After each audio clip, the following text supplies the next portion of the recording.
How to fix app not installed error on Android in 2 minutes. To do that, you need to simply follow all the steps throughout the video. So without any further ado, let's get started. Simply you need to open the settings on your Android device, then scroll down and now tap on apps. You need to tap on all apps. Once all the apps appear on the screen, you can simply scroll all the way down in this way and find out the particular apps. For now, tap on the search icon on the top of the screen and type in Google Play Services.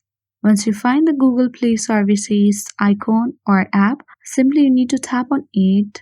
Once you open Google Play Services, you will get access to the app info page of it. On the top, you can see Clear Cache option. Simply tap on Clear Cache and all the cache of Google Play Services will be deleted after that.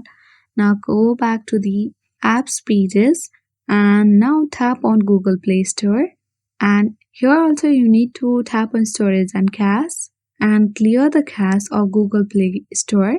Once you are done with doing this step, you need to go to the Google Play Store on your mobile device. Once you get access to this page, tap on profile icon at the upper right corner and now simply tap on the Play Protect option. Now tap on gear icon at the upper right corner and on the section, make sure you need to disable scan apps with Play Protect. Now tap on turn off to confirm. Now you need to use pin here and go to the home screen and go to the settings again. Let's get back from here. Tap on apps again.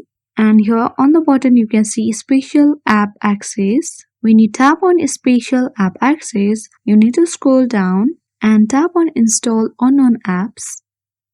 Here you need to make sure that the option is enabled because it depends on your device. In some devices, it's just direct to go to security, then apps and notification and install the unknown apps.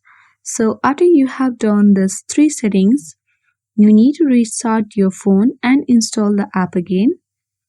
After that, your problem of apps not installed will be fixed, and following this way you can easily solve your problem. I hope this video was helpful for you. Like and subscribe if this video was helpful for you. Thanks for watching.